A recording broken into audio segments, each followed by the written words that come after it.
I'm at the Red House with my old friend, the notorious Devin Forkel. Thank you for joining me today. Dude, thanks for having me. I think the first thing we should do is address the controversy. You probably know what I'm talking about. I thought that you were a Parks and Rec guy. Did you think that? I did. Does your guest think that? I thought that you were Parks and Rec, and I was informed that you were The Office. That's right. Yeah. That's right. So I feel I owe you a public apology. It's okay. They're both Mike Schur. You know? So whatever. It's the same show. No, there's clearly different camps. I do lean Office, but I thoroughly enjoy Parks and Rec. I also lean Office. I also thoroughly enjoy Parks and Rec. Yeah. And I don't know why. I might have profiled you because you worked in the camp in camp environments or whatever, right? In park environments, yep, something like that. Yep. Maybe I profiled you because you have a beard. I don't know what it was. It's possible. But yeah, I would say I lean Office. It's a much dumber show. So.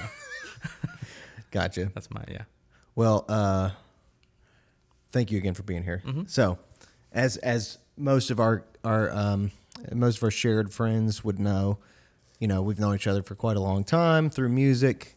You as a drummer in the Genuine, but even before then, when you were when we were back in the coffee shop days and sharing the stomping grounds. Mm-hmm. So I as I knew you were coming over, I figured we would talk about. I had like 3 subjects that come to mind to round you out as a person, probably that I figured we would probably try to unpack a little together. Okay. So we'll just start with the first one. Sure. I wonder if you could tell me sort of about the process of you coming to love music, coming to love percussion, stuff like that. How it became a big part of your life. Yeah, I don't have like a defining moment. I would only claim to be a drummer. I wouldn't, I can play and I can write on myriad of instruments, but I would only claim to tell people that I am a drummer. And that didn't really start until, 13, 14 years old. I'm not one of those drummers that was banging on pots and pans, as a kid. That was not who I am. But I would say when I was in, 8th grade, going into 9th grade, I learned that there was a drum line at my high school, and I thought that was something I would like to do, and so I auditioned, and really, I would say that's really the true beginning of my percussion experience. Having always read music, it just made sense to, I would dabble on a drum set here and there, whether it was at a friend's house or, wherever a drum set may have been. But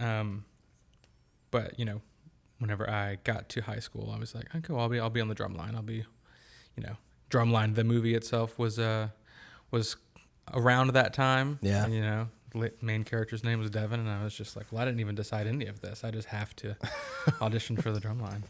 But yeah, and from there it just it grew. Because when you get into a new thing in your life, it becomes like your obsession. And I carried the drumsticks everywhere, and was always banging on stuff. That annoying phase came in high school. But and then from there I just started playing drum set more because drumline was only X amount of, it was only in this semester, not in this semester or whatever. So it's not a year-round thing. So, but I actually, my primary instrument was, I was a wind instrument player. You say wind? Wind, yeah. So that's what I did the other half of the year. Oh, interesting. Yeah, I was in symphony, and I did not play drums. I wasn't, I had not gone through the school system's music program as a drummer, so I only had the clout on the football field, I guess.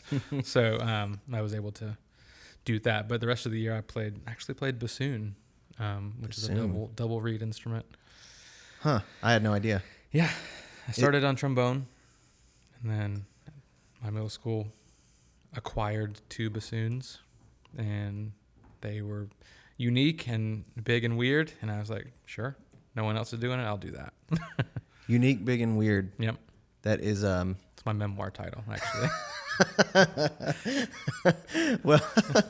well, like when I think back on like some of the early days of us playing together and stuff at the coffee shop, that was also, it seemed like, part of the appeal of the djembe that you found yourself playing. That was unlike pretty much anyone else. Yep. It was a big, giant, unique djembe. Yeah. It was the biggest one I could find. Do you like to go big or go home usually? You could say I like to go big. I typically like 6 times out of 10 will go home, but the 4 times I go big, as the times you've seen. Yeah, that's how I know you usually. Yeah, that's when you're out and about. that's right. But yeah, honestly, that was just a compact drum set. Is how I viewed it, and I later learned, in college, like the history of the instrument and there were purposes for the rhythms that were played on those instruments, and I've since forgotten the bulk of them. But I got into the history much later. But really, I got a djembe because there were a lot of singer-songwriters and not a lot of drummers, and not a lot of bands, but a lot of singer-songwriters that needed percussion, and I refused to play the cajon, which is the little square box of hell. Yeah. They never sound good, no matter how expensive they are. But anyways, yeah, I got a djembe, and honestly approached it like a drum set. I would section it off in zones, and that's how I viewed the instrument. And it kind of became, I guess, like a signature, not signature, but like it was often mentioned how I play that thing unlike anyone else or whatever. Yeah, definitely. So. Yeah, definitely. Yeah. It had a lot of you in there, and it was different than most people. So before the fact that you played a wind instrument, is that part of what gave you this? Because you, as I've seen, you have a knowledge about music that kind of is beyond what just every like your standard drummer might have. Like you can talk about notes, you can talk about movement and stuff. Is that where that comes from? Yeah, probably the core. And I also studied music in college for 2 years and a semester before my trajectory shifted. But yeah, I would say that my introduction to music was through like a music education program in the school system. Learned theory and learned how to read right away, and then kind of became a musician, afterward.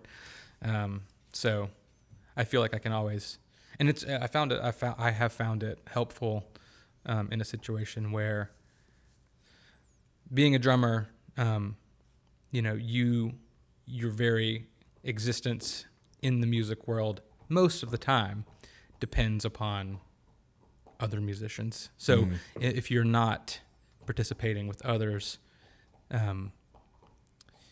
your status as a drummer somewhat, is not real. And I don't think like philosophically that's the way it is, but I'm just saying in the sense of most times you're not going to watch just a drummer. And if you do, they've got to be really creative. But anyways, because of that, I would play with all kinds of people. Like no genre was off limits, and play with all types of musicians, all levels of musicians, and having a baseline language that I can start with, even if the person I'm playing with doesn't know, how to finger an F sharp or whatever it is. I'll know how to translate that to, oh, this is going to be the second fret or whatever, or third position, or, through the education and whatever, you learn how to translate into whatever language they speak. Yeah. And even in that case, transpose, I guess, right. Into transpose being, right. sometimes you got to transpose from like fucking I don't know, guitar. Like maybe you could do that from guitar to like a baritone guitar or some shit Right. like that. And I think that just, oh man, I just had a thought. Don't lose it. Don't lose it. It's gone. Translation from one instrument to another. Maybe.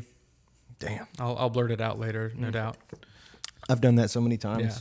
And I usually, well, in the first like 50 episodes, I cut it out a lot of the time, but then I started getting to where I could at least roll past it. Right. So that's what I try to do nowadays. But man, it sucks. Yeah. It sucks, that feeling. It's like a sneeze, as Andy would say.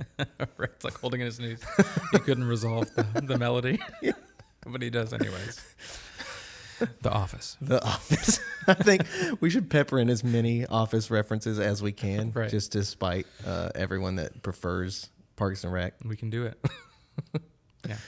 So that makes sense, and I can't believe that you and I haven't actually talked more about that before. But just hearing that little bit about you talking about your music education, like I've seen this about you. I've known you for more than a decade, and like I've known this about you. I used to see you play with like jazz trios.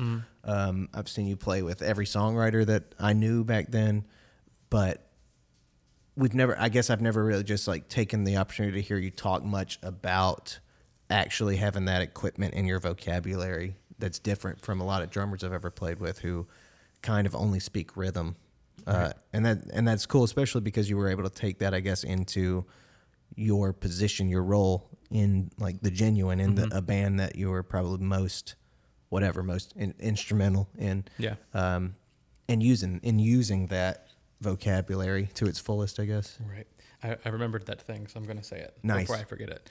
But I'll melt it into this. What I had forgotten earlier was, I think with the learning music background or learning like a music education, I think that whenever and this is true to me now, that when I undertake anything, I don't even consciously do it, but I think that it's just part of my makeup to do it, full power, or, whole assed, and so, and if that meant I will be the most successful, I will have the best time and understand the most if I do it the way it's meant to be done, and that's not like a universal truth that you have to understand keys and all those things. But at the time, I guess it was, if I know zero now by learning theory and XYZ,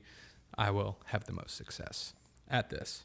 That's interesting. Which is probably was my mindset, Well, and that carries over to today. Like if I do something new, I really just try to do it, learn it from every perspective, to have all the knowledge I need, I would need, and then I can decide what to use depending on the scenario. So that's interesting. Mm-hmm. Did you have that sort of way of approaching things before the drums, or did you develop that via the drums? And again, this wasn't like a conscious decision I made. I'm trying to think and rationalize why I, put so much effort into learning how to read music and learning music theory and stuff. And that's probably why. I'm just trying to vocalize, I think, what my brain was doing. But, yeah. But yeah, I mean, the first time that I learned a note, was in 6th grade band holding a trombone, and so that's just all I knew. Was my introduction to music was you read it and you play it, But it sounds like what you were getting at almost touches on like one's attitude about rules and structure. Right. Like my mom tells me that when I was in like 4th grade, teachers would comment on how I would do exactly what I was told to do. Like if I was given instructions, it was like, do this, I would do that exactly. Yep. And that seems to be something I still have in me, and probably something I took into music with me. For sure. Was like this sort of that, like the way you just said it was kind of interesting. You said it was something sort of like, I know how I can maximally make the most out of this by following these rules. And it would be easier later down the road, but yes, I'm the same way. I am a self-identified rule follower, in all senses of the word. I'm not sure if you're an Enneagram person. I barely am. My wife definitely is. So all of my dialogue about Enneagrammas because of that. But I know that I am a 5, and it's an analyst and a rule follower, and things like that. The rules were created, and to me, if everyone can learn those rules when it comes to music or whatever it is, we should all be close to, the same page. But I don't know. Again, it's not like a conscious decision. To me, it's just the right way to do it. Do you find it easy to get out of that? Get out of like following rules? Yeah, following the rules. Because if you know the rules, you can ignore the rules. If you don't know the rules, you know what I mean? Mm-hmm. Yeah. So. Yeah, that's like, I've heard people say that about Thelonious Monk. Like he knew the rules of the game so well that that's why he was so good at kind of deviating from it. And that's, it's, you can't describe what jazz is in one sentence, but there are elements of, if you see a jazz performance or a jazz player, in a room of people that understand jazz, when they play a note, and if they're playing like a line, like if it's a bass player playing a line, and they end the phrase on like a wrong note, but their face is like they're like, I'm breaking the rules, and everyone in the room is like, they broke the rules, and that's what makes it cool. But then they come back to the, you know what I'm saying? Yeah, absolutely. So if you didn't understand the rules, you'd be like, jazz sucks, So. Yeah. That's my philosophy. Is it actually your philosophy? No. I have no absolutes. Yeah. So. I have found that like when I was younger, or no, I think in my 20s, it was I was in a more shaky relationship with this idea of rules, and then the older I get, the more sort of it closes in on me. The more that I feel kind of like, and I do mean that in terms more than just in music, but like in more things, it's like the solid ground of like following rules is more appealing the more time goes on. It's comforting. Yeah, I think it's maybe there's some of that that's like an attachment to being able to actually produce what you want to produce or something like that, because the rules are reliable. Yeah, they're like maybe you notice this in golf as well. I don't know, but the rule they produce what you mean to do a lot of the time. Unless you don't want to follow that rule, then you do whatever you want, like a badass. Yeah. So, I want to ask about the Genuine. Okay. And just like fucking hear that story as well. So like, context was, you and I were in the same town. Me, you, Matt, all these people were like playing the same coffee shop and stuff. And anyway, so you ended up in this band that was like one of the best bands in Winston as far as anybody's concerned. What was that like? Was that fun?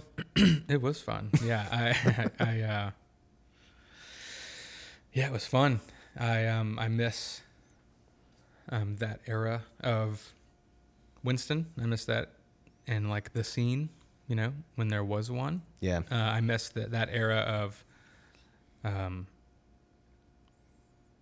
playing music or just being a musician. Like that was a really great time. I think that you've discussed this in other episodes, but there was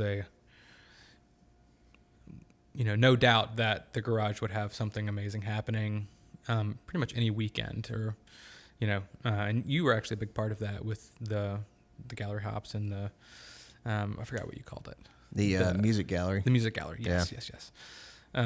Still was a great idea. Wish it had been more successful, but I liked that a lot. Yeah, you can only. I don't know. I think Winston now. It's sad because I think the people of Winston now would have loved what happened 5-6 years ago. You know what I mean? And I think that we just we missed.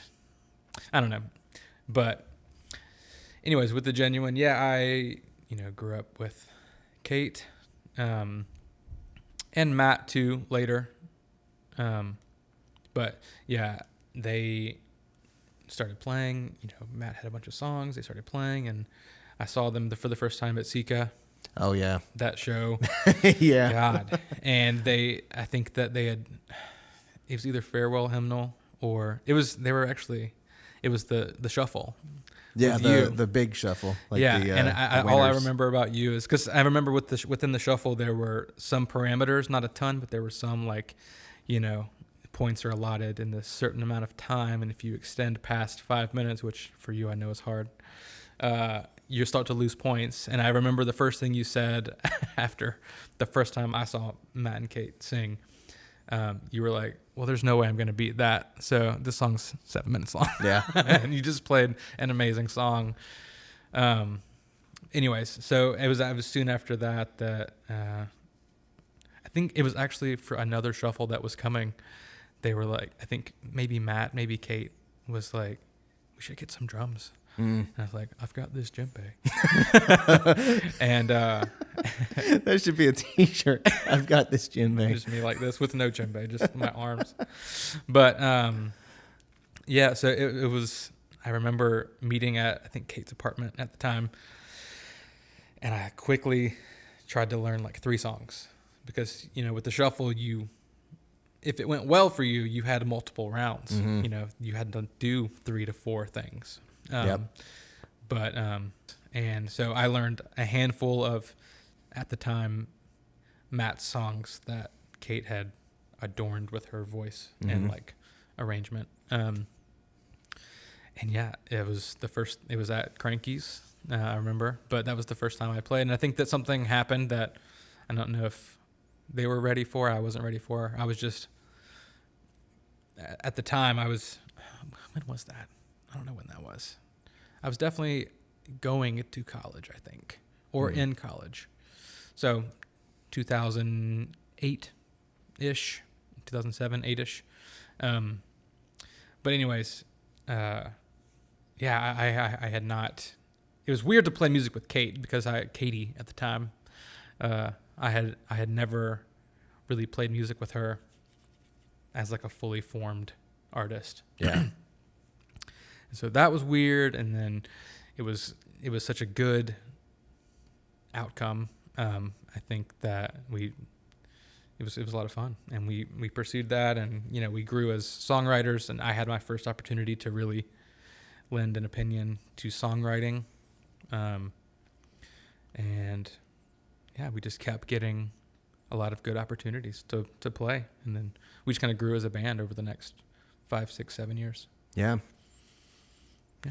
How do you explain being able to contribute to lyric writing and stuff? We kind of already addressed the fact that you knew your way around theory and stuff. You already had exposure to the way that music worked, but then to like take on lyric writing, that's the last thing that a lot of drummers would ever imagine taking on, Unless you're Neil Peart, but yes. Yeah. It was never it wasn't like a demand of mine or a request or anything. I think that it started, and I've contributed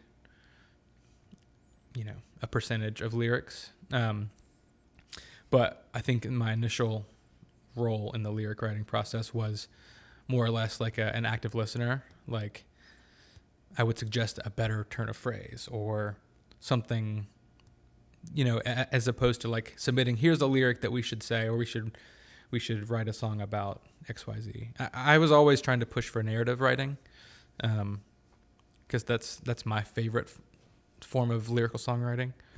Is obviously full of metaphor and good storytelling, but it's a narrative. It's not just really cool sounding lyrics, which also has its place. I do enjoy that. Like I know that Justin Vernon does that a lot. Just cool sounding lyrics. Yeah. You familiar with Justin Vernon? Yeah. Anyways, but I just, my favorite albums, my favorite bands produce a body of work that is broken up into 12 tracks. It's one piece of art that's broken up within the album. Yeah. As opposed to piece of art, piece of art, piece of art, piece of art. You know what I mean? And so I think that towards the end of The Genuine, we were starting to approach that territory, writing narratively. But anyways, yeah. So most of my involvement was, I guess, editing, or trying to find a link between the two primary lyrical brains that were writing for the Genuine. Trying to find a way to marry those two and make it, like, repackage it to be a bit more consumable, I guess, in some cases, and in some ways more artistic, or some, more clear. And then also there were plenty of songs that I wouldn't have dared to touch, because they were perfect. Yeah. And then one was you witnessed the birth of Western Carolina. Mm-hmm. Yeah, I was just thinking of that. Which I think is one of my favorite oldies of ours. But yeah, it just happened in a circle, on the spot, and which Matt was famous for. Yeah, just making something up on the spot, and then people asking, God, where can I listen to that? And I was like, oh, nowhere. It just happened. So, yeah. Well, that song actually popped in my mind while you were talking through that, because I guess some of your catalog I can understand as being maybe exploratory in its use of language, whatever. But I do think y'all have songs. Y'all have, like, there are songs, genuine songs that were grounded somewhat in narrative, and like even if not entirely or whatever. Like that song about That's Where We Began. Mm-hmm. That song is very narrative. Western Carolina is very narrative. I think there's a narrative in even some of those more lyrically wild songs, even though it's maybe more cryptic. It's a little harder to discover. I remember that was Matt's favorite thing. It was just like writing a line that could mean 7 things. Yeah. Yeah. I think, what I appreciate, there is a distinction, because I would say that there's a little bit more sense. There's more sense in the genuine songs than maybe comparing them to. I do think, as writers, I think Matt and I experienced a split where at one point, right at the same time, I got really interested in Iron and Wine, and he got really, really interested in Justin Vernon, and we kind of we took them on as influences and went in different ways from one another. But I think Matt was better at still keeping the songs grounded compared to Justin Vernon, because Justin Vernon, I'll be the first to say, something funny about what the exchange we just had in it is that I'm insulted by Justin Vernon. I think his use of language is a mockery of humanity. I think he has zero respect for the value of having understanding, and within the genuine songs, I at least could I could derive something from them. I could interpret something. With him, you cannot even understand. He doesn't even use words sometimes. So that's my understanding. It's not so much what he's saying. If you choose to read the lyric book, it's the way that he decides to perform them. Yeah. And I've known this for a long time. Here's another example about what's such a problem with that for me. I saw this guy. I saw Bon Iver in Raleigh years ago, and he played Blood Bank. Mm-hmm. It was amazing to watch. It sounded great, but he did this one note guitar solo, down on his knees, freaking out, shaking his head all around, playing basically 2 notes for a long time, just just that. And it was I was watching it and I was kind of embarrassed, and I was does everybody we must all know that he's not doing anything, right? He's making it look like he's doing something interesting, but it's actually something that is uninteresting. Do we all get that? I think we do, right? And after the show, instead, I got people commenting wasn't that solo part in Blood Bank amazing? And I was no, it was not amazing. It was bullshit. It was an experience. It was an experience. I think they were commenting on the experience, not knowing how to say that it wasn't complicated. I guess I just can't give him what he's trying to do, which is he's trying to sort of say that the technical aspects of these things are unimportant, and that it's like the trying to capture a random musical moment. yeah, and maybe it's Possibly. the sensation of that experience that's more important than the technical meaning of it. Right. And I can understand that on a musical level, but on a lyrical level, I do find it kind of insulting. Right.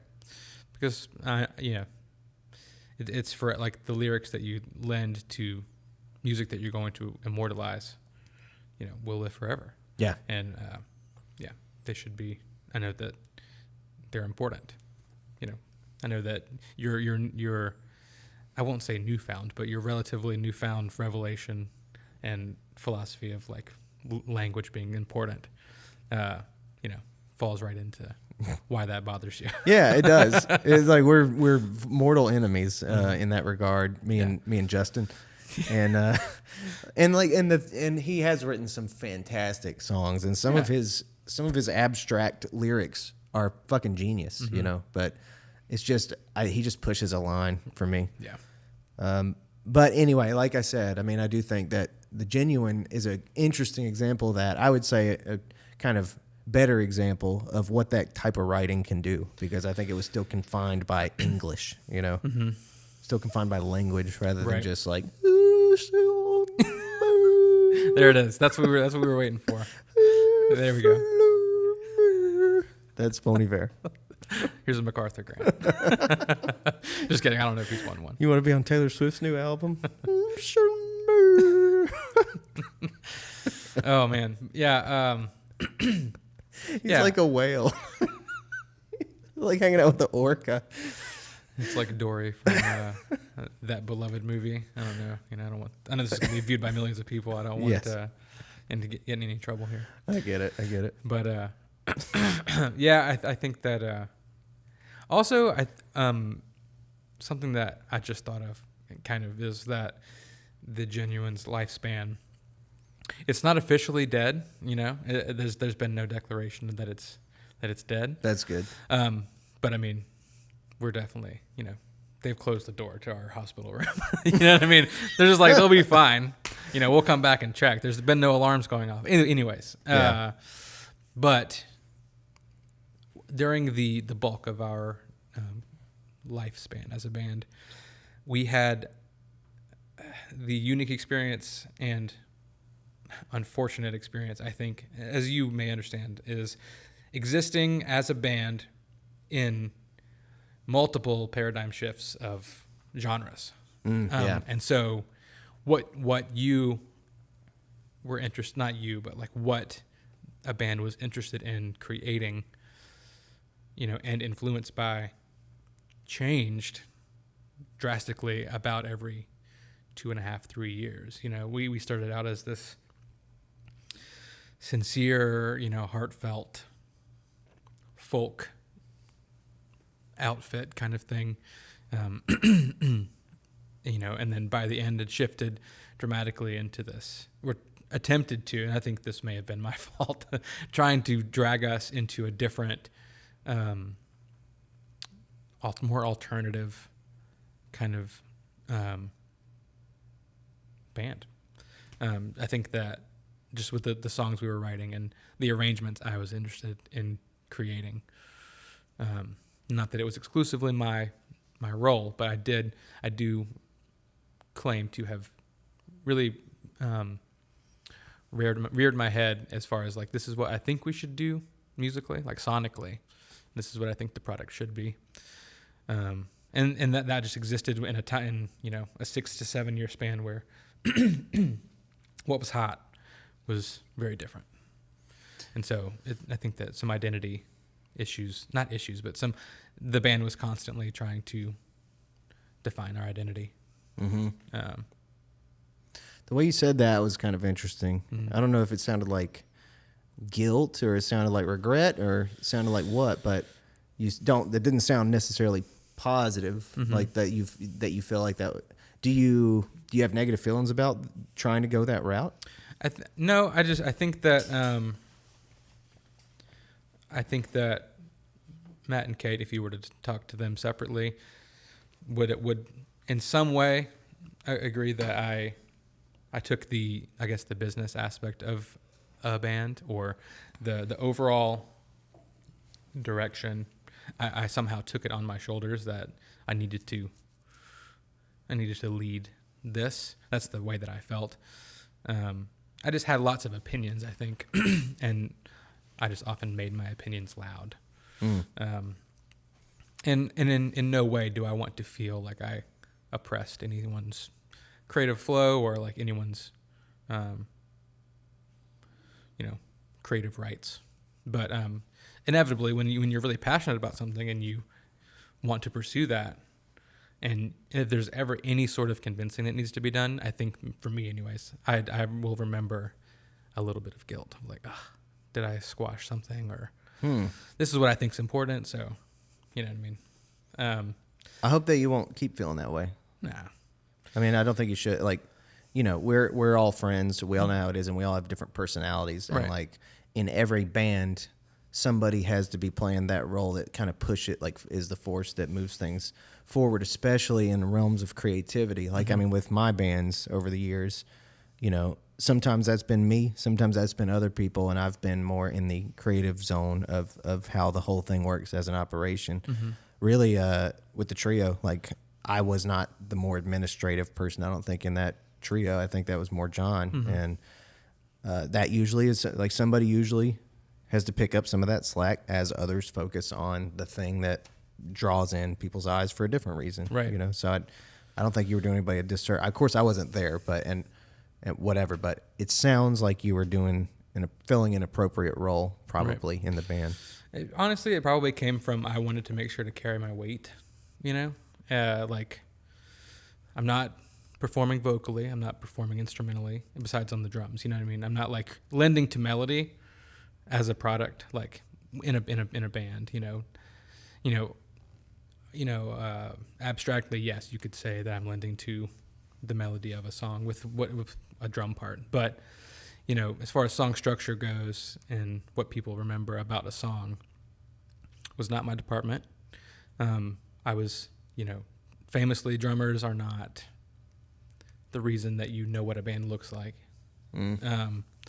So the things that I could affect, meaning some of our arrangements, our social media presence, and some of our marketing. I felt like, okay, that can be like my thing. I felt like I took ownership of it. And not alone, obviously, but I definitely would say, I think we should, and kind of always turn things back to those, whatever my core ideas were about whatever it was. And I think playing with, I fill in all the time. I'm more of a drummer for hire these days than I am a drummer of one particular thing. Meaning that I will play with anyone who is in need of drums. And in that, I know my role. I show up and I lend the most appropriate drums I think are needed. Yeah. And that's all I have to do.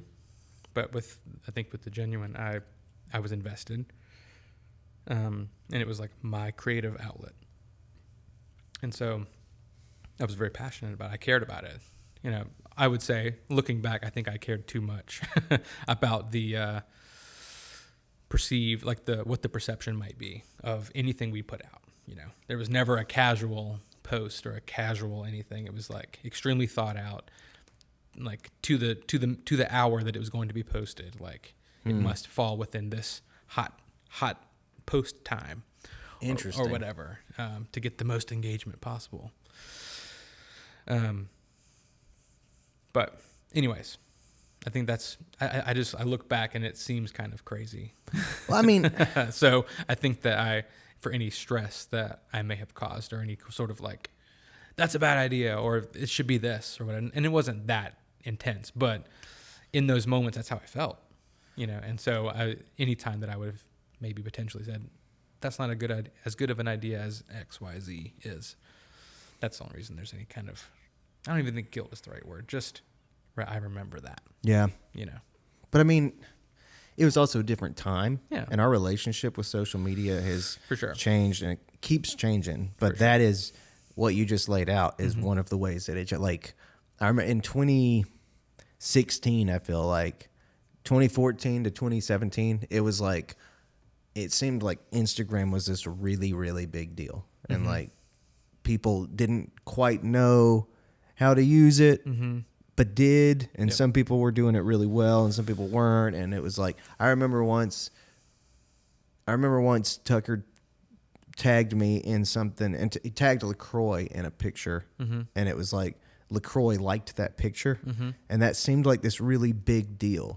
Like, oh, this page, like a big company that has like 100,000 subscribers or 100,000 followers or some shit, like engaged with this photo. Like that's Right. such a cue for success or something. Right. And the music industry sees that, like, Right. they see that LaCroix liked this venue's post. Yeah. And it would seem like significant. Yeah. And I think over time, it's just like a lot of that shit calms down. And I'm sure now, like, Yeah. I'm sure now if you were running the social media for those efforts, you know, it'd probably be a different thing. But I think we were all kind of trying to figure out how it all worked back then. And Right. maybe it all felt serious for what it was. Yeah, I think when Instagram first got big, if you were in a band or whatever, it really didn't matter because everyone was just using sepia tone filters on a photo and putting hashtags after it, and that was it. That was kind of all Instagram was. I think the advent of video, like stories and video on Instagram, do you remember Vine? Yeah. So I think Vine was a bit, and Snapchat and things like that were a big push for Instagram to have video. And then once Instagram kind of became this large, multifaceted media output thing, it was a very easy way to connect. An A&R rep from a record company can like scroll through, this venue they like and just see what shows have been there and like, oh, this band's cool. And I think that the few times that it happened, for somebody that way, maybe set this precedent that this is all you need to do. And then it just became like an awful beast. And, that was a good chunk of like our music media, like our band meetings, or whatever would be focused around how to get the most eyeballs, on stuff like that. Anyways. Yeah. That's how it goes these days. Yeah. I miss playing music with Matt and Kate. I don't miss that other stuff so much, but Yeah. I do miss playing music with them, and I miss the garage. I miss the garage about every week, pretty much. When you, what was I about to ask?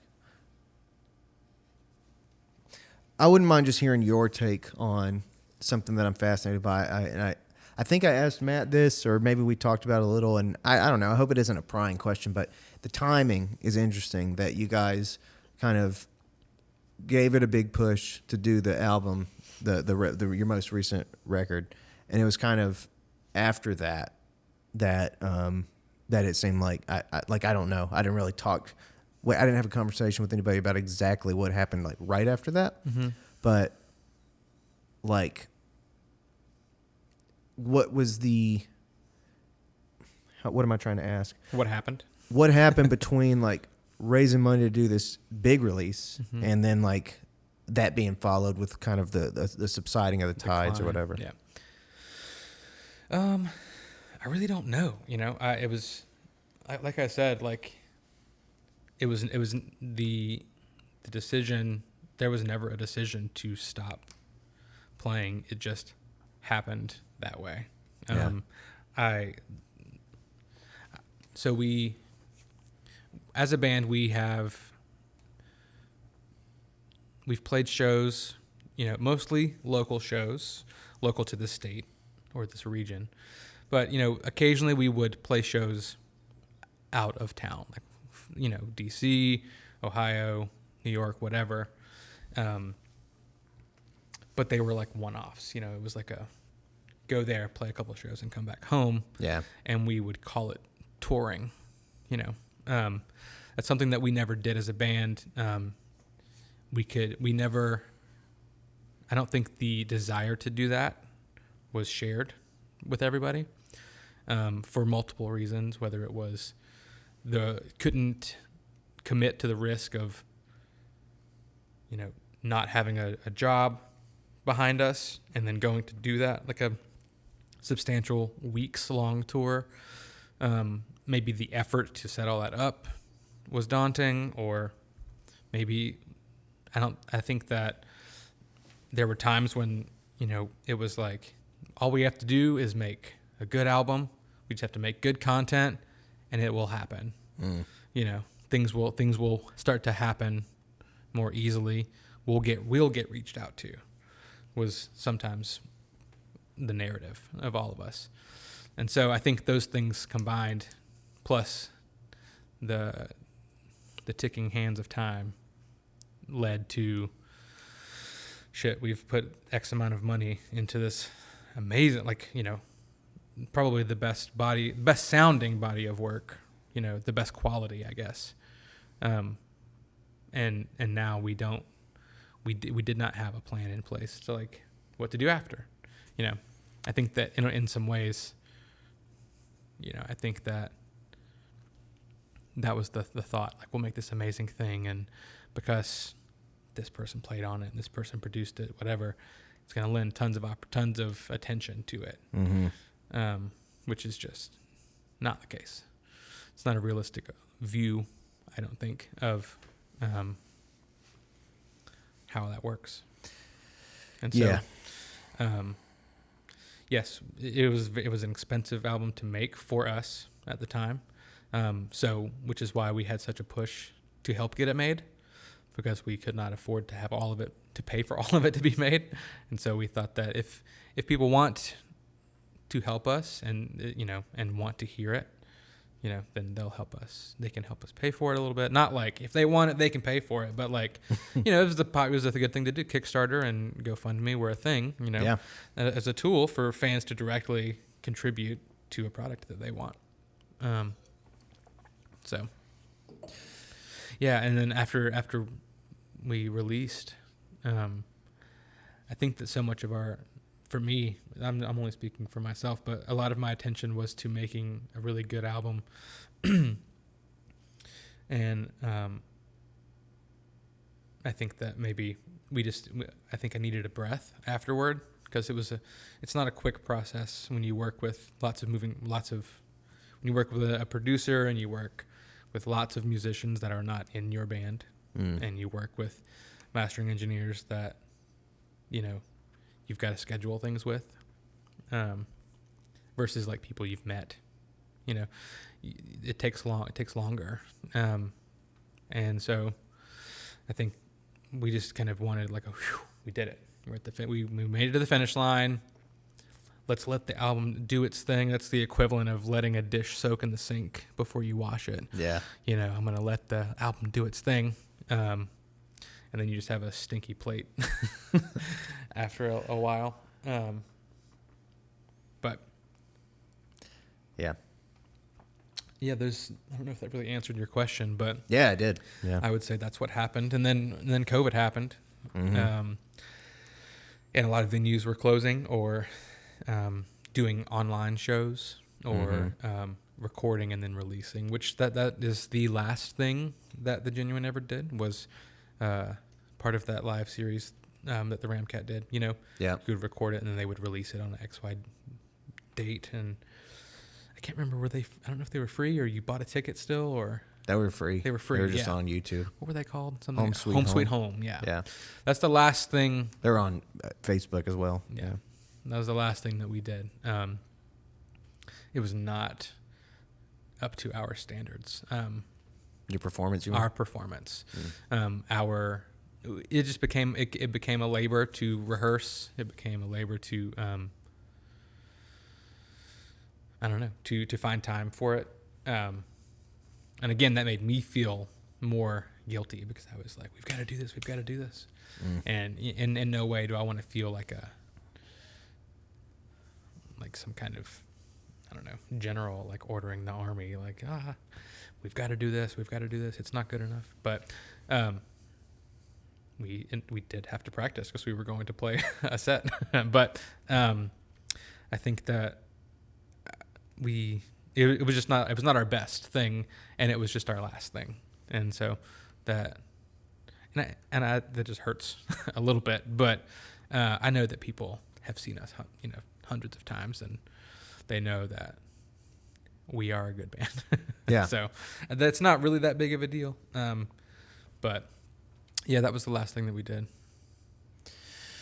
Well, you touch on something that is very true and very hard to comprehend, and it's something that has haunted me for years, and something I've kind of talked with a few people on here about. I know I talked to Doug Davis about it and a few other people, and that is, like, I think what is perceived as a meritocracy in music, maybe when you're in a certain stage of it, and this belief, because I think as listeners, music is a meritocracy. Like, we listen to music that we think is great and that we love, and it's from artists that we love. But when it comes to being in the industry, it's not about the merit of an album that you make. It's not about the concept of music being good. It is a different story than that. It's literally a story. It's literally this thing, this weird, mysterious thing. I know I'm telling you things that you already know, but I'm just vamping on that.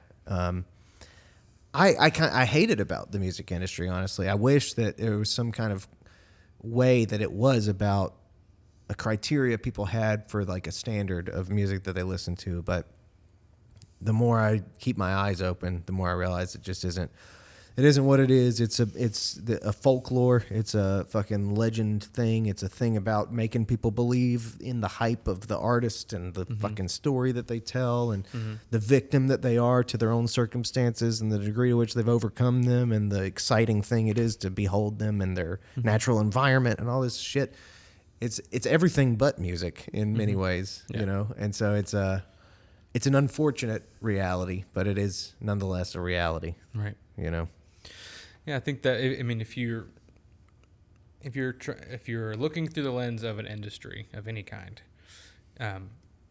you have no choice but to kind of view their perspective through their lens. Yeah. And that's just okay. Whether it's TV, you're going to have to see a commercial of some kind, or whether it's an album that you want to buy, there's going to be promotion for it. And when it's on such a large scale, such a large competitive scale, because there's literally millions of bands, probably a billion bands at least, so that exist on this planet, and there's no way that you're going to not see the entertainment value that they're trying to use to supplement music. And then that becomes the focus, which is, music videos or Instagram shorts, or, on Spotify or Apple Music, like the image that plays behind your music. They're typing in your name to go listen to your music, but you feel the need still. I mean, I've done it. You feel the need to create graphics for them to look at as if they're going to listen to your thing and just watch. Because that's how people listen to music, watching the things that you create. And, but you still do it because, you want to seem professional and you want to make a credible product. And so you play by the rules. Well, there's bands that come to mind. Like, it's very complicated where we draw the line between sort of the perception that a consumer of music has versus what it is that we create. And it's impossible to draw that line. Like, a band that comes to mind, for example, this is kind of weird, but I played with this band, Lawrence, at the garage once. They're fucking huge now. They're like gigantic. And they're very annoying to me, by the way, but they're huge and super successful. So they have this song, that one about Don't Lose Sight. By the way, Lawrence, I mean, like, they annoy me because of how they are, but they are very talented, very good, and they're very, I don't know how they do it, but I saw them post that they were the only truly independent band with a top 40 hit last year. Okay. Which is very cool. Like, it's really something to accomplish when you have no label behind you and you're able to get a top 40 hit the way that they did. Yeah. But that's interesting because the means to do that is complicated, and it does bring into question, is it the song or is it something more than that? So there's like a certain percentage of people who form memories based on how something makes you feel versus how it like where you were or something, like certain senses that it applies to as you like save it in your memory. And part of their tactic for making this song succeed in popularity on TikTok was like kind of doing these things where they would like sing harmony and other people would sing the lead parts, and people would like, the whole thing stimulated the mind as if it was like, this song is the most fun I can have. And at that point, it's not a song that someone's experiencing. It's like this rush of dopamine that is like the most fun you can possibly have. Right. So that's a very different thing than the idea that you write this piece of poetry that has like inherent merit to it, that can't be separated from the experience or something. You can read a poem on a page and be like, fuck, that's good. This thing, you can only get that hit if you're experiencing the song in the way that they do it and shit. And the participation aspect. Exactly. Exactly. So I'm just saying, it's just like, that's why I say it's a bit of a sad reality, because there's so many unknown and known manipulatable ways that we can be manipulated, like technically through the production of these things and the way that they're delivered to us. Yeah. I don't know. I don't have anything really to add to that thought. I think that if you view the music industry as they're trying to dupe me, you're going to feel duped. But honestly, in my perspective, I'm kind of bad at listening to new music currently. It's rare that I listen to something newer than the year 2000. But if I do, I really I care very little about the things I used to care so much about creating. Like, I don't care if their Instagram or their social media presence is bussing. I don't care if their content on their streaming services look good. I don't care what their XYZ. But if it's a music I like, I'll enjoy it. This is, the last new band that I listened to, I don't know. I mean, Nickel Creek just released a new single, and I listened to that today. But I mean, again, this is a band that existed back when,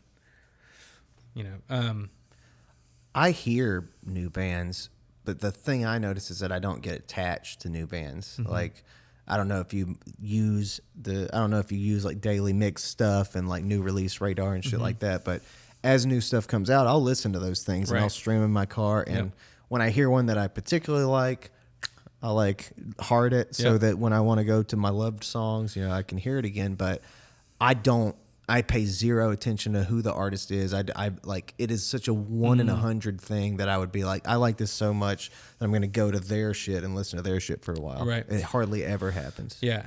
When's the last time do you find yourself revisiting that favorites playlist that whenever you press a heart, it makes a playlist for you? Do you go back and listen again?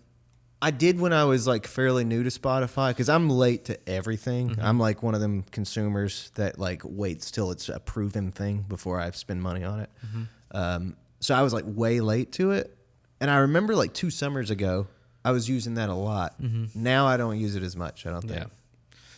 Yeah. I don't either. I definitely, I do the same thing. Like, occasionally I'll listen to, if I've been listening to podcasts for like 2 weeks straight and I'm like, I need to listen to music again, and I don't know where to start, I will usually listen with like the new release Fridays or whatever it may be. And, if I like something, I will go through the effort to heart it, go to their profile and follow their Spotify, because that means absolutely zero to me. It requires nothing for me to do that. And I know that for someone that's grinding, that kind of means something. So follow artists that you like on Spotify or Apple Music or whatever. I ain't trying to be cynical, but I don't think they're going to do it. I don't think they're going to either. But my point is that I never go back to the playlist that's created when I press a little heart. I've never gone back to that list and listened to those songs again. Like, if you listen enough, your Spotify will begin to introduce those things into your playlists. Yeah. And so life finds a way back into your ears. But yeah. Yeah, it is. It's very detached, and that's as a person who's still trying to create and still trying to like sort of figure out where I exist in this world now. That's been one of the hardest parts. Is like I can feel that detachment, and I can. I don't know. Like I can sense that the landscape of this shit is different. It's different. Like there are people out there who take serious pride in, when they find an independent artist, they want to buy their CDs. They're like, fuck that. I'm spending $10 on your CD because I support you or whatever. And it's cool to meet those people, but they're very hard to come by. And usually people would prefer to stream. But yeah, it's extremely ruthless to try to like get into those spaces or whatever, and to be thrown into a thing that already has a reliable reach or whatever. All that to say is I think on an individual level, I just feel I can tell that like trying to get people to attach to my music is a lot harder than it was prior to streaming, Yeah. I have a question for you. What's up? Whenever you listen to music, we'll say something new, something that you're anticipating, not just a new artist. But if it's something like that, what's his name? Iron and Wine. What's his name? Sam Beam. Sam Beam. If Sam Beam announces a new record that's coming, and you tune in on that day or whatever, and you're listening, what do you are you conscious of the way do you have like a way that you listen, or do you? I'll leave it at that. I usually want to. I think if I was choosing, I would usually want to be here at home, and I'd usually want to hear it like in sort of my way of interacting. Like my way of interacting with that kind of experiences, I would usually cut it on either on the big speakers there or like when Norman fucking Rockwell came out, I put it on the record player and like listened to it here and just did my thing, kind of walk around the room, kind of like interact with this room as I've orchestrated it and listen to it with some intention and listen to it like all the way through, like start to finish. That's my ideal way. Would you say that you're listening to production? You're listening to lyrical content? You're listening to arrangement? Or you're listening for a story? You know what I mean? Or is it even not even that conscious? You're listening to the product. It's like slightly unconscious, but truthfully, it's like it's kind of like listening to rap. It's like experiencing the music as a whole, but mainly listening to the lyrics. Like the lyrics are the number one thing for me, and if the lyrics aren't compelling for me, I might as well not listen to it because it's just I'm not hearing it. Lyrics are my anchor to everything. I would say that is the first thing I listen to in new music. Really? Yeah. That is particularly interesting because you're a drummer. You're a drummer. Well, that's true. I am a drummer. But yeah, I think, people ask me that all the time. They're like, do you like the drums on this? It's pretty cool, huh? Yeah. And I'm like, yeah, it's cool. It is good, but whatever. I would say the first pass, I'm intentionally listening for a lyric, because that will, for me, depending on the artist, the lyrics can clue me into if I'm going to enjoy this or not. If it's someone that, if it's Father John Misty, the lyrics don't mean a lot. They do mean a lot, but like you don't know if he's taking on a persona or if this is going to be a parody, section. So that's what I mean by the lyrics may not truly Dictate be what everything. they are. Yeah. It could mean something larger in the scale of the album, which is why albums are important. Yeah. I think. And playlists should be curated, not mashed together on shuffle. Anyways. So yeah, that's just something that I've recently discovered is unique. I did not realize that it was pointed out to me that because I do like at least 2 listens through, maybe not back to back, but I will do 2 intentional listens, usually more than that. but the first one is always going to be lyrics first, and then production is like the second. And I hear it all at the same time, both times, but I'm intentionally listening for, you know, vocal effects, or, you know, if there's a double tracking, or if there's whatever on the second listen through, because that's something that I respect is, you know, in well thought out albums, because the studio is to me, in my later years as a musician, that's where I want to live. That's what I want. That's what I can aim for, is making really good content that will last. Mm-hmm. I mean, I like playing. I have not played a live show in a long time, in years. But I can focus on making really good records, or really good, you know, albums, whatever. So this I is respect that. This is like I realize this is this is like a very wide reaching question, but what are some of your like checklist items as far as what you love about lyrics? When you're listening to those lyrics, are there certain lyrical tools that when people use them, you like them, or just examples of writers that you particularly like? Yeah, I don't think that there's a criteria that I use. Again, I think it's all the criteria changes, and like the feel changes. Like the priority changes based on what I'm listening to. You know, if I'm listening to, I mentioned Father John Misty.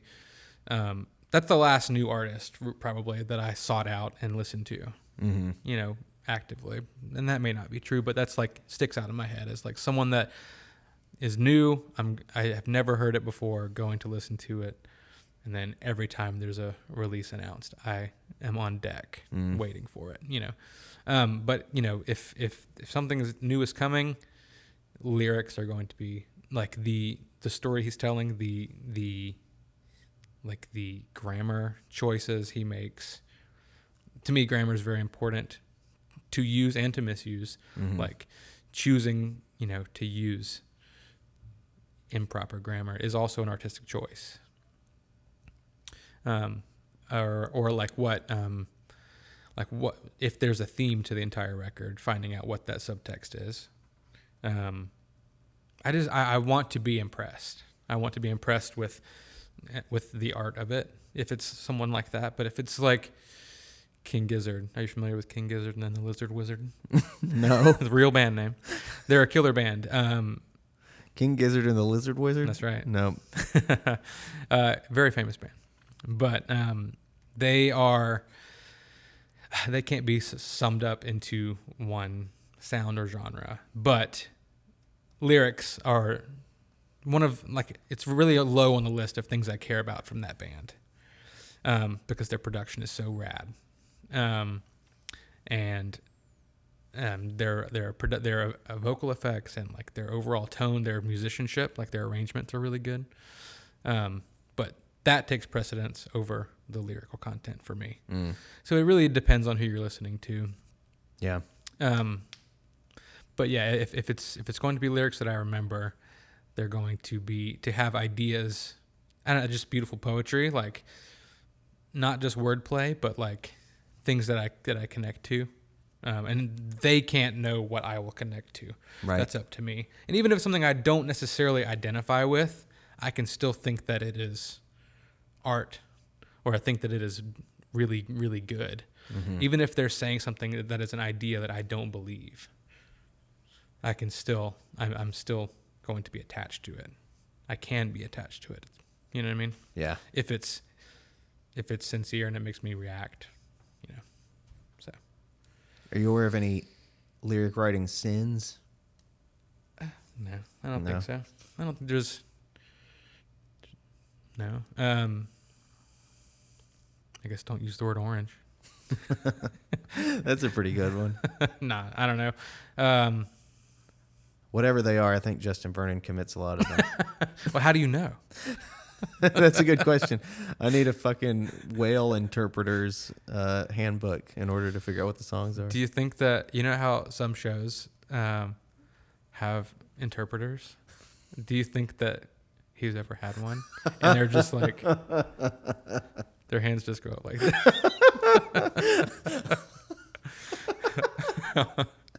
I love that idea. I love that. Did you ever see the SNL sketch that depicted him? I'm sure that I have. It was when Blue Ivy was born. Okay. And all these celebrities were stopping by Jay-Z and Beyonce's house to like pay their respects. And then Justin Timberlake walked in dressed as Justin Vernon and had a guitar, and he like had a bald cap on and stuff. And he was like, I was just watching. He said, I was just walking barefoot in the woods of Wisconsin, and I whittled this guitar out of a canoe and wrote this song for your baby. I think I do have seen that. They said, well, we're trying to put her to sleep right now, Justin. And he was like, don't worry, this will help. And see, again, that's the thing. Like Bon Iver, that joke exists for the beginning of his career. In no way is he the fairy wood god or whatever. Yeah. You know what I mean? Yeah, I think I did listen to the Brown one, the Brown album that came out like years ago. Yeah, it was called The Brown Note. Yeah, I'm just kidding. I don't know what it was called. I don't remember what it was. But, I did listen to that one like start to finish. Just was bored with most of it. I understood what he was trying to do, but it just didn't connect. And then I kind of haven't checked in with him in a long time. But yeah. Anyway, to get back more on topic, I mean, yeah, obviously there's no codes to follow, and if it were, it wouldn't be art. I think it wouldn't be in the realm of art if it was just as simple as do these things and don't do these things, and then you're a good songwriter. But yeah, I mean, what comes to mind, I guess, for me thinking about, I love imagery. I love, I don't like. There are time periods in which it made sense, it seems, for songs to be very in the moment and very like zoomed into like a very specific thing. Let me hear that noise one more time. Okay, yeah. You could imagine it like that song, Dancing Cheek to Cheek. That song is like, it's kind of about like a 1.5 minute experience that you're going to have in life. That's like all these nice feelings that come from dancing in this moment with our faces pressed up against each other. Right. And then over time, we've made them into these way more, kind of bonkers things that have all this complexity to them. And then it feels like now sometimes when people try to write simple songs, it's kind of like writing these journal entries that are like, I got broken up with today, right, or something, And so I think when I hear that compared to some of the complexity that people can write with, these days I like the complexity and the crafting and the storytelling and the imagination that's used compared to overly simplistic shit. I feel like we're in a time period in which the simplistic isn't accomplished the way it used to be, or whatever. Right. But like your Lou Reed's, and I feel like Lou Reed was the master of simple songwriting that was good. Mm-hmm.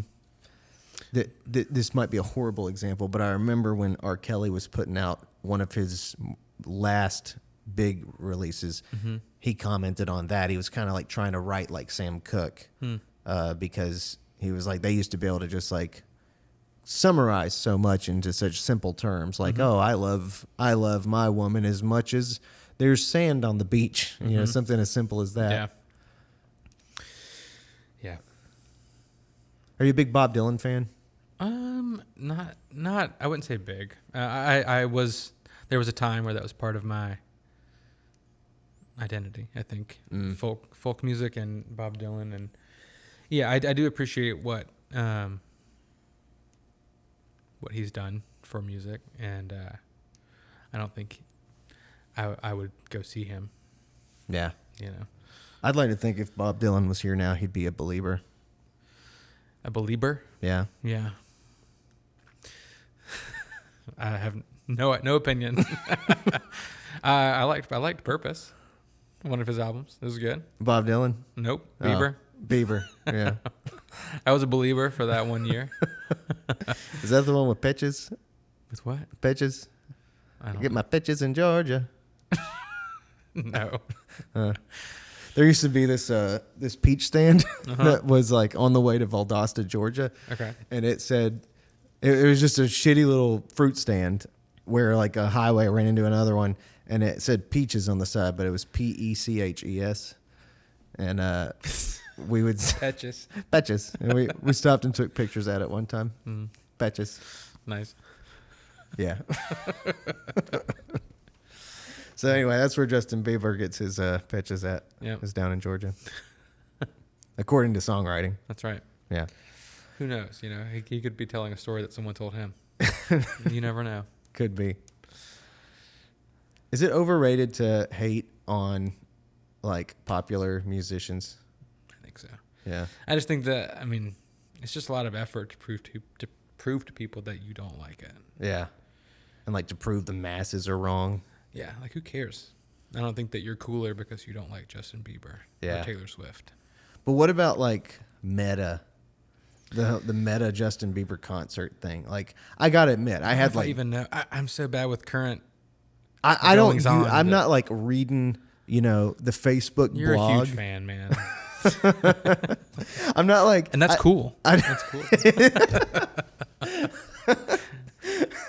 No, yeah. Go ahead. No, it's just that was really well put together, because it was so perfectly consistent with what you had just said. But I don't know why I know everything I don't know why I know what's going on in this world because I don't want to. But it like viscerally bothers me the fact that this whole meta thing is happening and unfolding. And by that, meta, like, I'm sorry, you mean the what I'm talking Oculus about? Thing? No, that's a part of it. But Okay. like, regardless of that, there have been multiple digital concerts that take place by these mega stars. Okay. So that you can attend in the metaverse. my stepson is a huge Nintendo Switch player. And there's he was big into Fortnite, and he was mentioning there's a concert tonight. And I was like, what? Like, is it like you stream it or something? And he's like, no, you will enter the game, and then within the game, your character will attend a concert. Mm-hmm. Yeah. And so I guess that's what you mean now. That is, yeah, I think like Okay. Travis Scott did something that was like, it might have been him or Ariana Grande. I think they both did concerts that were in that world, and then Bieber did one for Meta. And so you could, I think you could do it that way in like the metaverse bullshit that he has in mind, or you could just like watch it on Facebook or whatever. Got it. And I saw clips from that, and it was wacky. It's very odd. It seems like they don't care if you use Meta then, if you can just stream it on Facebook. Yeah. In the actual world. Yeah, I don't know what he has in mind, you know, for what it will be eventually, but Yeah. what freaks me out about that, though, is like, and maybe this would be a good screenplay or something. I don't know. But I'm wondering if he pictures a world in which, like when I first listened to one of the meta things, like the announcements or him talking about it, it was sort of like he was saying, what you want to be, maybe you don't have to be confined by like the physical world. And if you want to be a whatever, the idea seemed to suggest, like, if you want to be a pop star, if you want to be a musician, you could do it within the metaverse, and it might be, like, more attainable. Mm-hmm. And I can understand that temptation, but then I'm trying to figure out, well, what am I picturing here? Am I picturing a world where in 2050, 2070, there's a 16-year-old who, like, goes into the metaverse to start pursuing a career in music, and, like, what does that entail? Like, is it a real skill? Is it just a subscription service to dopamine hits that tell you that, like, that validate your desire for yourself or whatever? Like, what is happening? I obviously don't know what the answer is. We're not there yet.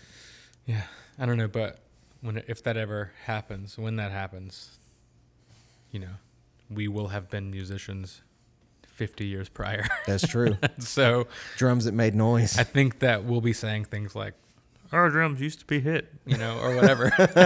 So you become the parody of what you grew up with, as well. So yeah, it's just how it is. So I don't know. I mean, I feel like Black Mirror touches on things like that. I feel like Ready Player One touches on things like that.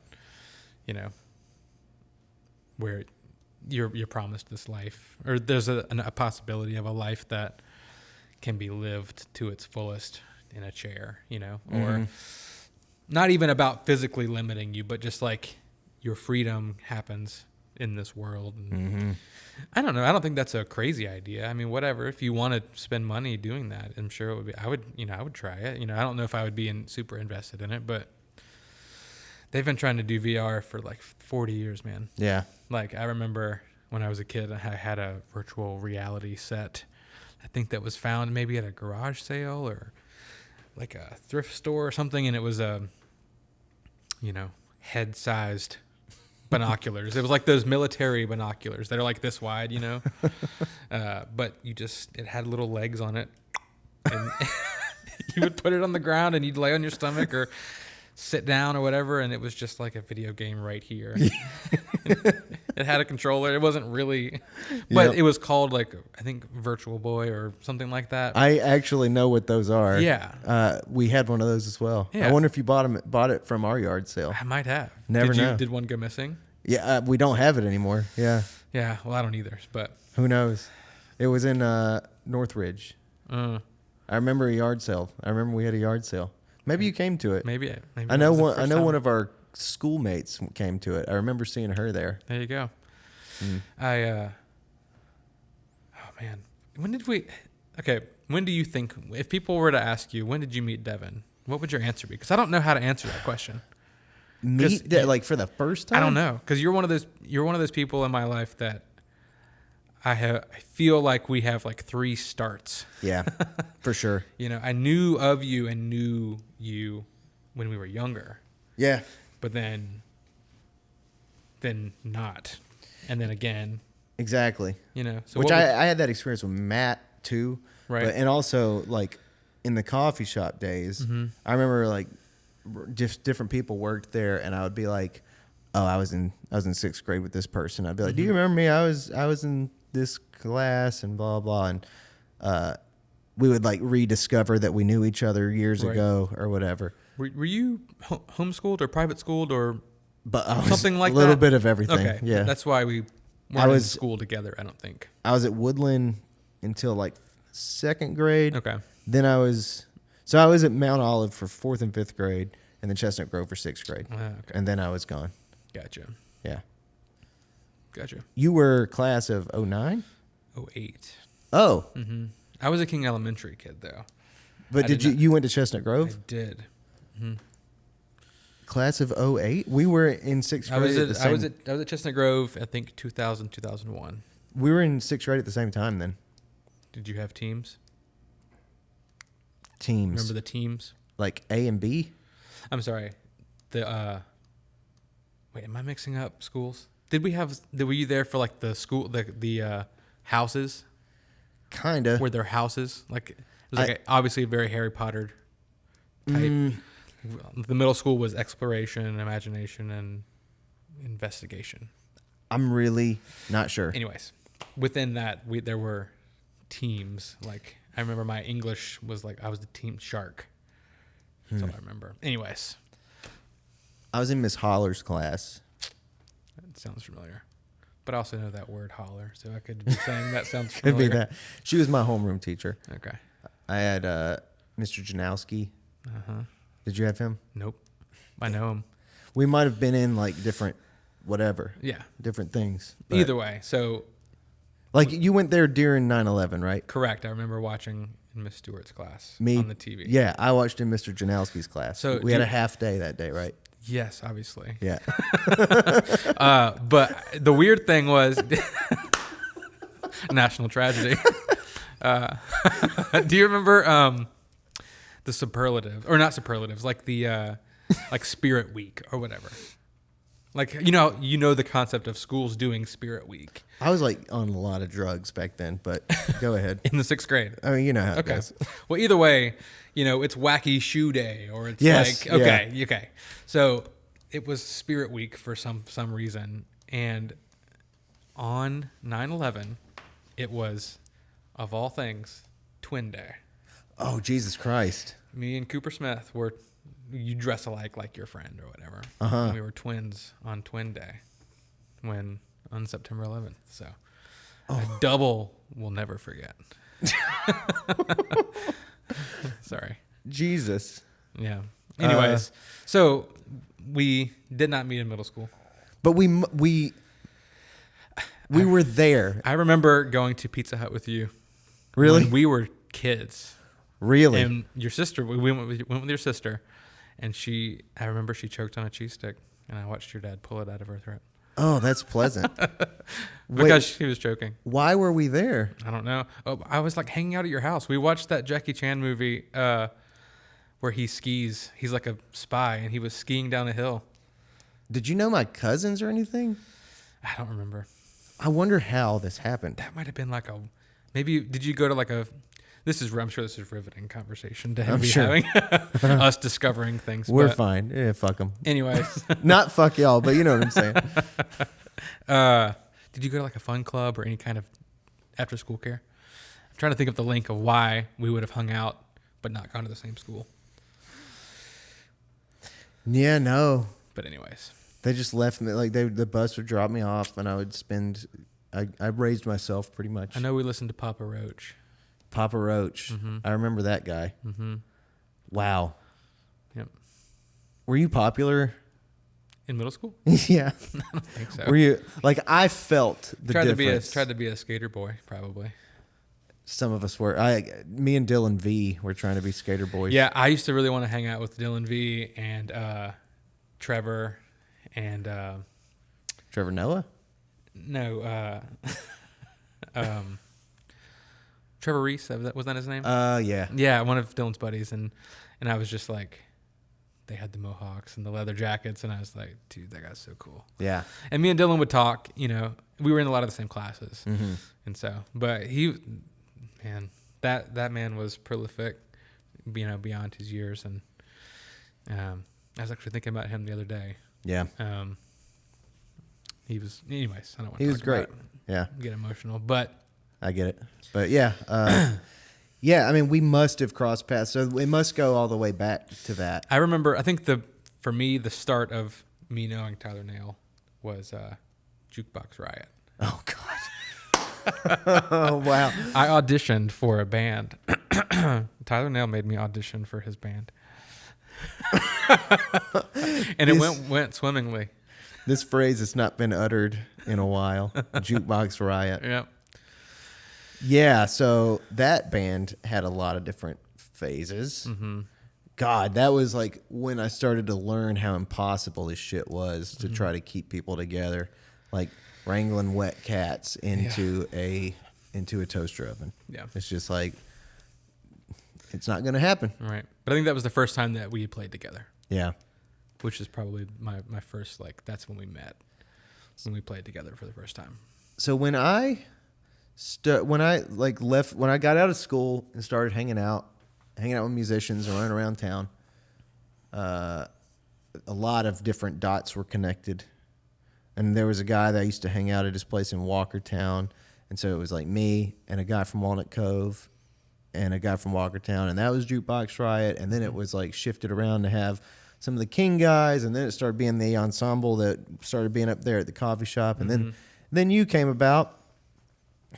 So you were in it, right? Like it was. I think so. We didn't really do much. Yeah. But we played some shows at Foothills. That was as big as it got at that time. Yeah. I, played on Lawson would record something and I'd go play with him. But didn't you play with him some? I did. Yeah. My disloyalty began really early. my exhibitionist, opportunist. Yeah. Play with whoever.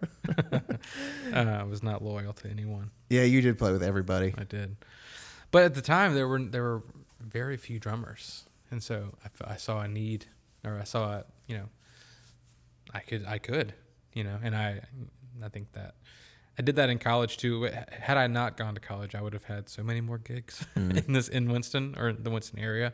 Yeah. But in my absence, I think a lot of those Fausts and Greens, and Real boys right there. killers, man. God. But yeah.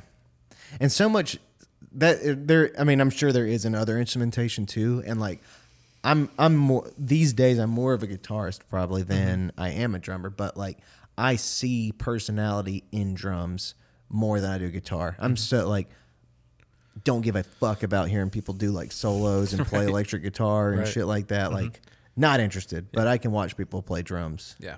And that interests me. For sure. I think you can tell a lot about somebody based on how they play drums.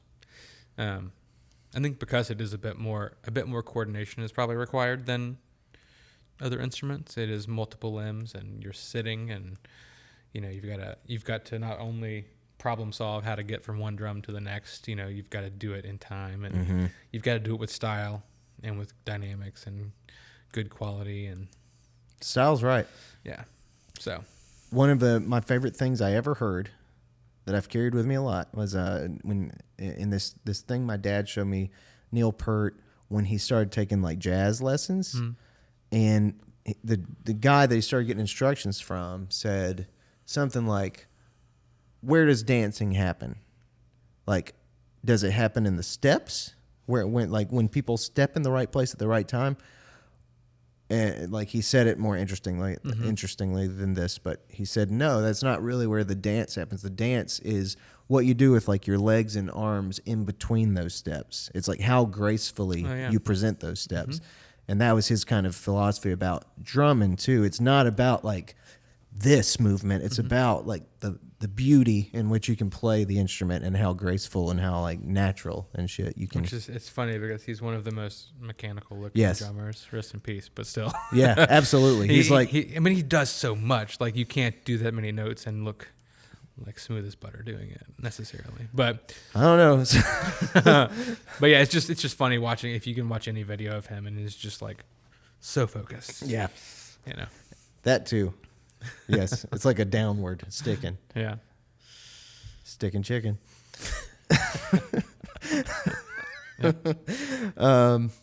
What is your biggest regret in life? Oh, man, I don't think I've lived enough life to have my biggest regret. I don't know why. I just threw that. I just wanted to sauce it up a little bit. Biggest regret thus far, maybe. Not starting drums earlier, or not playing bass instead of drums.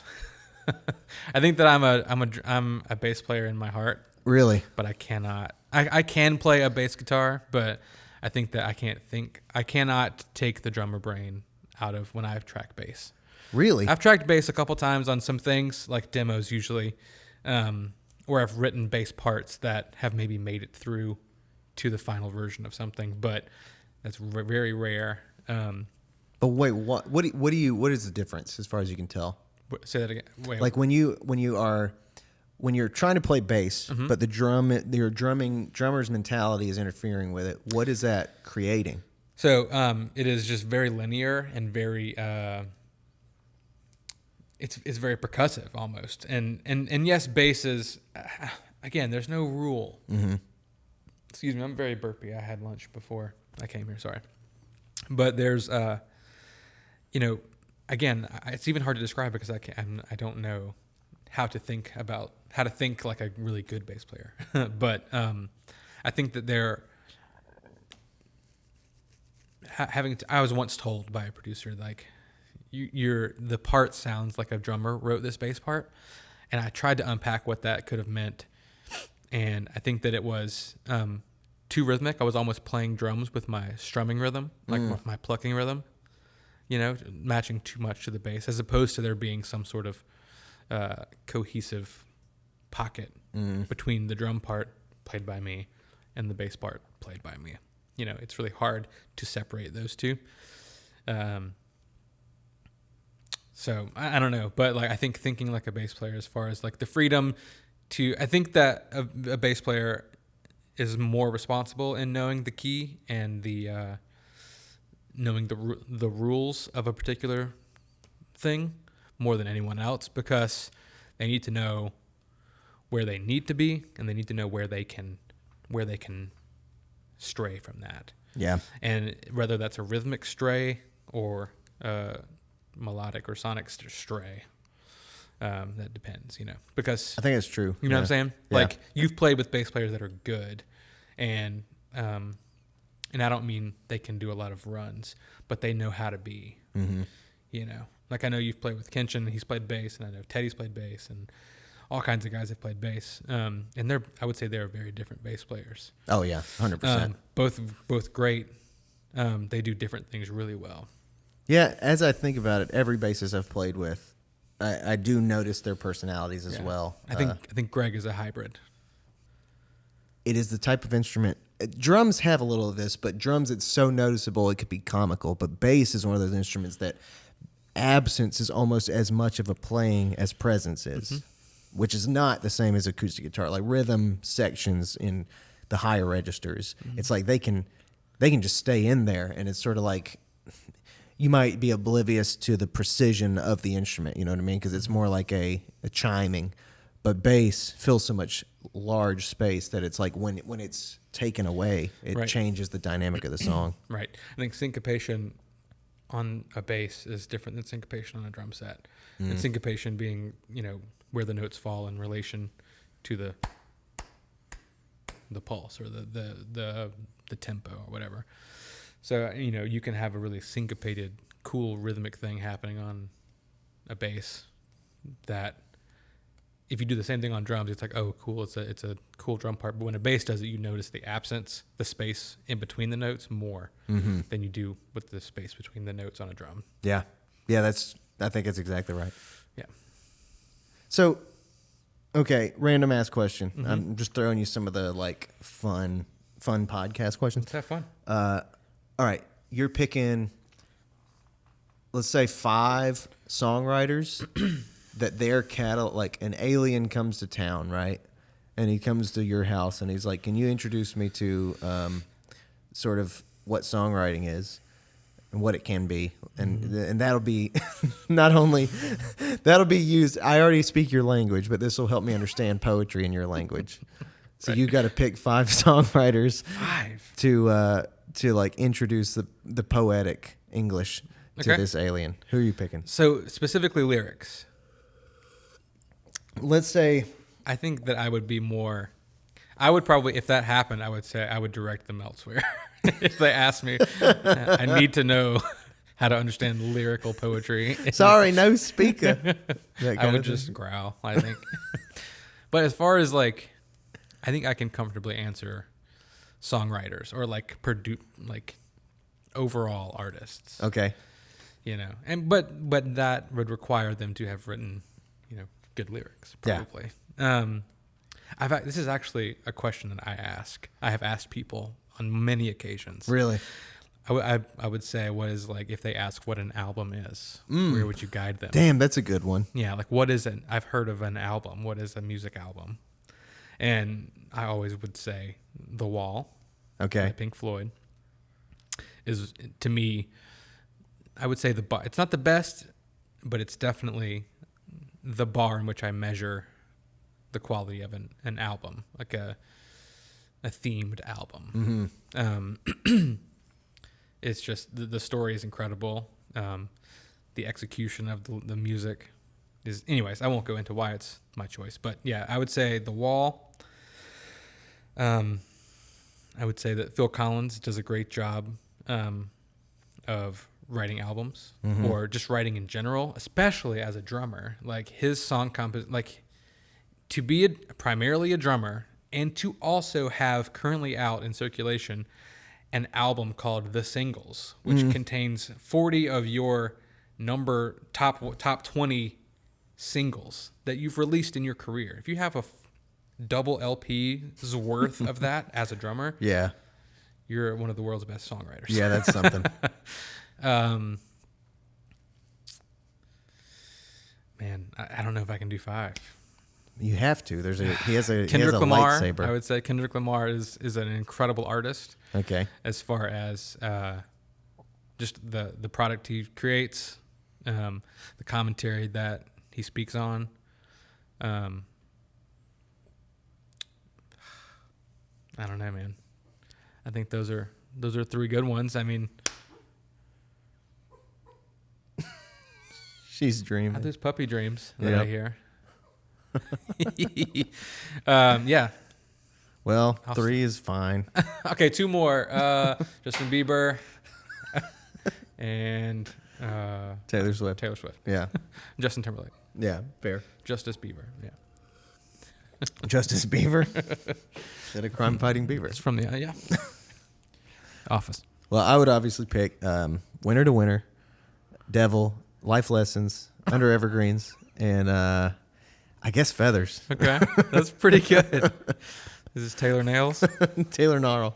Yeah. Dude, I don't know if this story has come up in any of your episodes. I don't think so. Do you remember we were playing Motorco in Durham? It was the Genuine and you, and they had an artist listed on the flyer as Taylor Nails. And Yes. that is why in my phone you are Taylor Nails. Still to this day. Taylor Nails. T-A-Y. Yeah, it is not unusual, actually. And No. which is surprising to me because these are pretty simple words. Like Tyler is a common ass name. And Nail, it's surprising how many people hear that and they're like, Yeah. how do you spell that? And maybe it's because I have a southern accent or something. I don't know, but No. people I've seen Gnarl, I've seen Nails, I've seen Neil a lot, Neil. Just people Yeah. get it wrong. I get that with Forkel, which is an odd word, but phonetically it's simple. Yeah, Fork EL, you know? yeah. When I first heard it, I was like, "That's got to be a nickname." How does this name happen? Is it Scottish? I think the name itself is German. Yerman, Yerman. Yerman, Yep. Herman, German, Herman the That German, was my grandfather's name. Herman. Yep. Hell yeah, Herman the One of my German. grandfathers, yeah, I think. I'm trying to think I'm not sure if that was like a shortening of any word or anything, but yeah. It's German. I guess technically I am kind of German, but I don't embrace the German heritage or whatever. Identity. Yeah. Yeah, I think Just a lot like of everyone's Germans kind of don't. something. Oh, no, I mean, that's not even why. Some Germans do. Yeah. Some people are like, I want to fucking go to Germany and drink the beers and stuff. But Oh, it's true. They do that. yeah, maybe if you were blonde, you would feel more that way. Maybe. I think so. I think that tends to be the pattern. Yeah. What have we not touched on? Earlier, you had said that you would say there are 3 things that Yes. you divide my life. or we something. actually covered them. I Okay. wanted to ask you about how you got into music in the first place. Yep.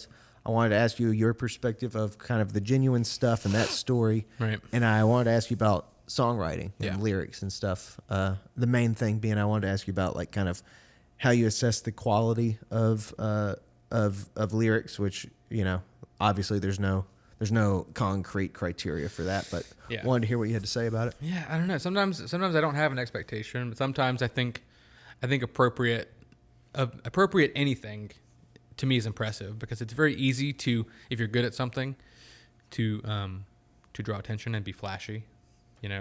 Like there's a term in drumming called gospel chops. Do you know what I'm talking about? Mm-hmm. It's that stereotypically in gospel music where it's a lot of drums really quickly and it's like usually just some form of triplets really fast. And technically, it sounds very impressive, but if you're sitting at a drum set, it's one of the more simple things that you can do because it's just every limb independently following each other. It's just nothing is happening. It's just, right, left. If it's got a double kick, digga-digga-digga-digga-digga, you can just go, And I'm not saying that's not impressive, but that is not what impresses me as a drummer. I think that appropriate drumming, like finding the right groove and the right textures, is what impresses me, and just like a really cool drum part that does not interfere with the most important thing happening in music. So that's that. I don't even remember what the question was, but when you asked about songwriting, I think that's also part of songwriting, non-lyrical songwriting, but that's something that I tried to pursue, was because rarely will you hear anything that I'm playing on that's been recorded and hear in a crazy drum fill or like a super memorable drum part. But Yeah. I try to build the song or give another layer of voice to a song with like the drum part itself. Well, maybe this will be the last little bit that we'll explore, but you do that in a different way than some drummers, you know, and I don't know how to explain that exactly. You can have a shot at explaining that if you want, but I'm wondering, like a lot of drummers, I don't know, with a song thrown at them, they would find that backbeat and be like, all right, that's clearly the most standard beat I can do to this, and if you want me to style it up, I can do that in this way that keeps it like down here. You have this interesting way of like looking at the song almost like top down, it seems like to me, trying to wrap my head around how you think as a drummer. You have this way of incorporating like pieces of a kit into the primary beat that is not the way that most people would like start a song. Right.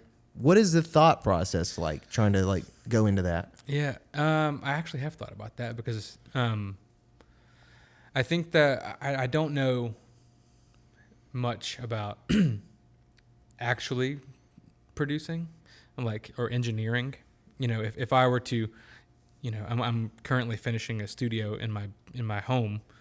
In some ways, a studio, some ways a rehearsal space. But when I finish, if I were to buy all the gear, buy a computer and buy the mics and all that stuff, I know how to plug them in, but I really don't know about the engineering arts, I guess. I don't know how, I know that you have done research on the best mic placement and conditions to make capturing drums really, really good. I don't know much about that. However, I do think in a production mindset when I'm, I guess, writing a part. And anytime that I've played with you and it's a new batch of music or something, I know you as a songwriter, and I know you send demos, but I feel like I know you well enough to know what you would like or to know what you would not think of, but you would still like.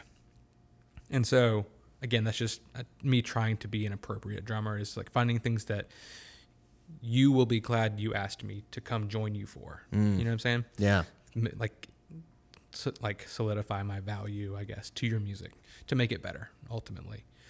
But I think that I do try to view it as what will be interesting, but also get the same point across as just going, hi-hat, bass, and snare in some way. But what is a slightly different texture I can add that's not being created by the bass or by the electric guitar or the acoustic guitar, because they both have different textures. And, if I'm going to hit a crash cymbal here that has a sizzle in it, I don't need to have more open cymbal on the hi-hat or whatever, So I do think that I think about that and kind of problem solve as I go, which is why usually the first pass of something I do is not that good, because I am kind of exploring. I remember with the Genuine how clear it was that you were playing drums. You know what I mean? I mean that in the best way. That was one of the most crucial things that set y'all's music apart, I think, from other people's music, was just the way it was interpreted rhythmically. And and you also did that a lot of the time without a bassist involved, like you did it all by yourself. Right. And yeah, it was just it's kind of a skill. It's kind of a skill to be able to deviate from the rules in such that way. And that might have been why I even started to think that way, is because we did not have a bass player for really ever as a member of our band. Yeah.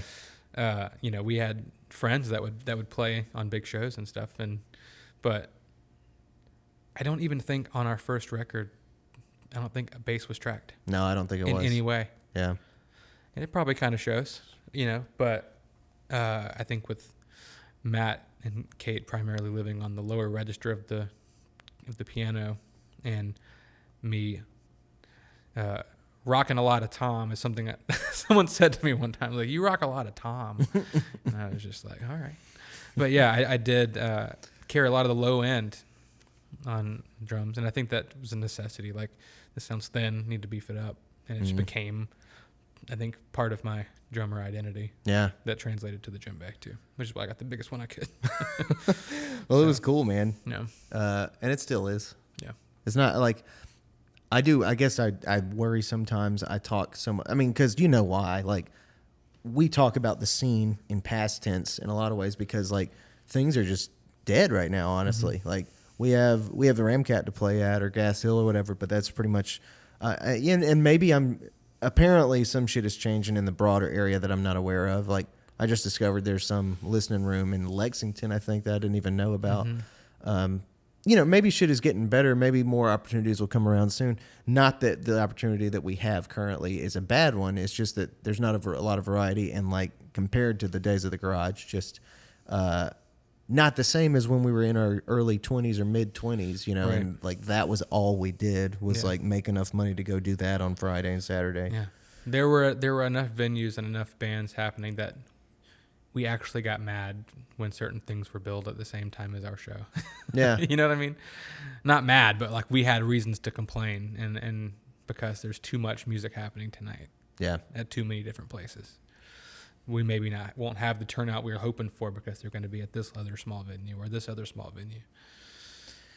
Yeah, we've been like sounding the alarms about how money relates to this industry for a long time, and to no avail, and there's in any industry, I think when you're going against free, you're going to get fucked. And there's very little you can do other than be massive. There's very little you can do to push back against that. Mm-hmm. And like the live experience still requires money in many cases. Yeah.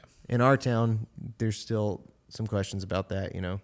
People still play breweries the same as they did back then, and I do. Yeah, I mean, that's like where we are right now. It seems like it's either you play at Ramcat or you play breweries for free, and not for free, but with people don't have to No pay admission. to see you. Yeah, no admission. Yeah. Yeah. Making money as a musician comes in many forms, and that's one of them. Like breweries, weddings, and built-in crowd shows. Yeah. Are the things that you don't want to talk about that you do, but we've all done them, in some way, so you can continue to pursue art, and maybe that's a justification for a weird culture that we participate in, but we do it. Or we have done it at one point. Yeah, I've definitely done a lot of it. Mm-hmm. Yeah. Yeah. Culturally, I just don't know where we are with music, and I don't know if it's connected to culture much. It feels like it's just so background that it's not in the forefront. But, Right. I don't fucking know. I'm a little on the outside of that world, still trying to find my way back in. It feels like, but I'm working on it. Yeah. Do you think that your however highly regarded you think you are, anybody in music, do you think there's a correlation between that and the length of a beard? I'd have to say definitely not. No. Because Taylor Swift, Almost no beard we can almost see. zero beard. Yeah. Yeah. And she's way up there. And then like you look at someone like Charlie Daniels, and he isn't even alive anymore. Right. So. And that beard's still growing. Yeah. No, that's just my weak attempt that we've not discussed our beard once. I really like your beard. Oh, your beard. Yeah, yours is better. Yours is No. officially better now. No. Mine used to be the talk of the town. Man, remember when you had dreads Yep. and a beard? Yep. Yeah. That was when I was cool. I was like as soon as you cut them off, I was like, never again. I was like Samson. Will they be like, cool? Yeah. When I cut those shits off, I lost all my power, and my life has never been as good since then. Yeah, I don't have a plan. I never have a plan. Usually I will wake up one day and be like, today's the day. And it's just gone. Well, don't do that. Yeah, we'll see. You never know. I might come. This feels like a weird plan I had to bring up my beard. It's not. I just for the viewer, I'm sure they're like, they can't there's tell a us lot apart. of beard. Yeah. We had to sit extra far apart so that we didn't get stuck together. Yeah, Because, well, we're basically two pieces of styrofoam. it's true. Not styrofoam. What's the word I'm looking for? Velcro? Yep. Okay. Styrofoam with enough static, though, will stick together. Yes. I think clearly we have run our course. Right. I think that was a good period on the end of this. Yeah. The styrofoam brain fricassee is as bad as I want to get. So, I think we'll wind it down. Hey man, thanks for coming over. Yeah. It was fun talking with you. You too. Yeah, let's do it again sometime. Let's do it.